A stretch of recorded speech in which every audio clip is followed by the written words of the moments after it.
Hey guys, welcome back to my channel. Today's video is all about my bucket list of things I want to do before I turn 30.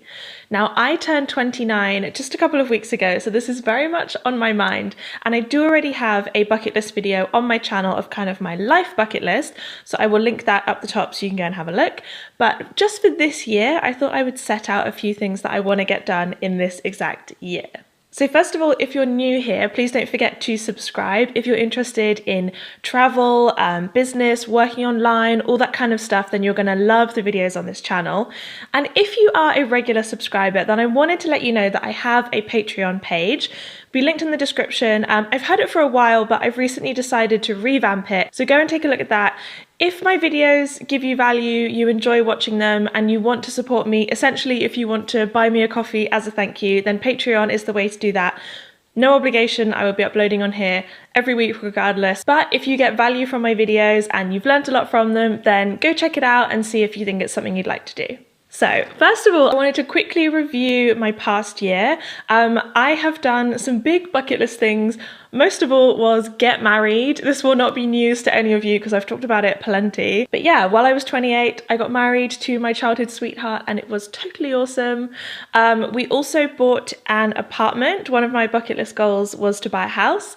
It's actually an investment apartment and it's abroad, so it's not quite like we bought a house like that we're gonna live in and have kids there and all that kind of stuff. But it was a bucket list and we've done it, so that is super awesome.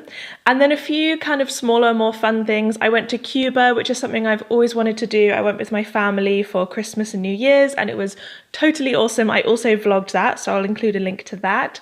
And in Australia, we went and fed wild dolphins right from our hand. They come in every day to get fish from this kind of sanctuary, I guess, and they let you just hold it out and it eats it out of your hand, which was unbelievable. So that was a pretty good year.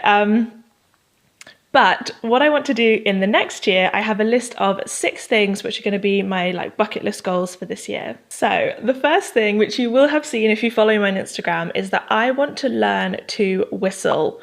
Nothing fancy, I just want to be able to whistle, like to whistle for a dog or whistle a tune. At the moment I can't whistle at all, like I literally can't do it, which is pretty embarrassing when you're 29. So that's something that I want to learn this year. If you guys have a secret hack, let me know.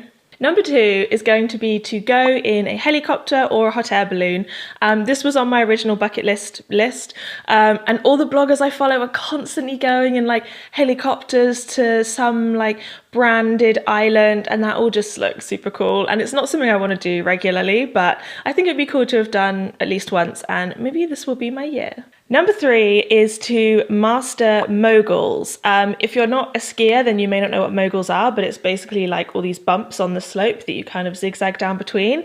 We're going to be doing a ski season in January. I've been skiing a bunch of times before, but only ever for a week. And it's hard to kind of master new skills in that time. I don't find I improved that much. But this time we're going to be there for 4 or 6, kind of 8 weeks. So we haven't quite decided yet. So I really want to be able to do moguls because that's kind of like a black belt level skiing. So I'm going to have some lessons and I'm going to actually improve my skiing. Next is a pretty big one, but hopefully I'm going to manage to do it. And that is to go to 50 countries in total. At the moment, I'm on about 46, depending on how you count it, but I think it would be awesome to go to 50. Now, prepare for the most first world problem you've ever heard, but it gets exponentially harder to go to new countries because a lot of the places I'm going, I've been to before. So actually collecting 50 is a lot harder than collecting 40 or 30. So this year was incredible and I went to, okay, let's see if I can do this. Some of them were repeats and some of them were new. So I started the year in Cuba with my family, like I said, and then back in England briefly. Then we were in Australia and we went to Bali for a little holiday from Australia.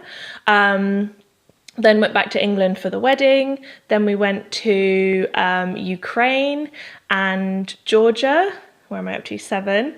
And then we've been to Holland. I went for a little trip to Spain, Barcelona, and also a little trip to Helsinki in Finland. So that's 10. And then right now we're in Slovenia. And Then I'm going to Italy to see Zoe, Ariel and Nonstop Paris in Rome. And then we're going to America for most of the rest of the year, and hopefully Puerto Rico at the end of the year. So I think that's 14. I mean, that's pretty incredible. Oh, and Bulgaria. Totally forgot Bulgaria. There were some new ones, but I'm hoping this year I'm going to manage to squeeze in a couple more and just sneak up to 50. Like 50 countries before you're 30 would be pretty unbelievable. I'd be extremely proud of that. And lastly are two that I want to do while I'm in America. The first one is to go to a full-on American gospel church. If you're American, you'll probably think this is a really weird thing to want to do, but if you're British, you're probably like, oh my goodness, I really want to do that. So I don't know if it's a very British thing, but when I'm in America, I want to go to like a proper, like big, all the choir and in those like robe outfits, like, oh my gosh, it's going to be so incredible. So I've already got a recommendation for a really good one in San Francisco, bizarrely. But I'm also going to go and visit Nashville and Austin, and possibly Dallas. So like maybe one of those might have somewhere. So if you know anywhere like that in Boston or San Francisco or any of those other places I listed, let me know, because that is majorly on my bucket list. And then lastly in America is another one which was in my bucket list video from before, and that is to go thrifting with Thrifters Anonymous. If you're not into thrifting, this will mean nothing to you, but they are my all-time favorite YouTubers. They're thrifters and they just go into a charity shop or a thrift shop and just lose it. They have the best sense of style, they find the craziest things, and I can't wait to go back to America to thrift because it's just my favorite thing ever. But I also can't wait to go visit them in Vegas and thrift with them, and it looks like it's gonna happen. So hopefully that's gonna be a big bucket list check off this year. And lastly, a couple of things that I may or may not do. I haven't decided yet, so they're kind of not on the official list. And that is, I might get a tattoo. I haven't decided what yet, and it would probably be really small because I'm a massive baby, so I probably won't want anything too like painful or scary. But I might be doing that. So let me know if you have ideas for what I should get, or tell me what tattoos you've got. I'd be super interested. And I also might try and do my first meetup. I've never done a proper meetup. I don't know if anybody would come or even what country it would be in. That's kind of the problem that I have, is that you guys are spread all over the world because of the nature of this channel. It's about travel and it's about being global. So I don't know where I would have one that people would be, but let me know in the comments where you are and if you would like to come, if you'd be interested in where I should host one. Maybe I'll host one while I'm in America, who knows? But that would kind of be a cool thing to tick off, a bit of a bucket list thing for this year. So that is my bucket list for before I turn 30. I'm already so proud of how much I've achieved. It's been an incredible 29 years so far, and I'm so excited for the next adventures. But it's always nice to have a few goals, like big ones and small ones. So let me know what you guys have got planned for your next year, whether you're about to turn 20, 30, 40, 50, or even a random number like 17 or 22. It's always nice to have some goals. So let me know what you've got in mind. Please don't forget to subscribe, and I will see you guys in my next video. Have an awesome week. Bye.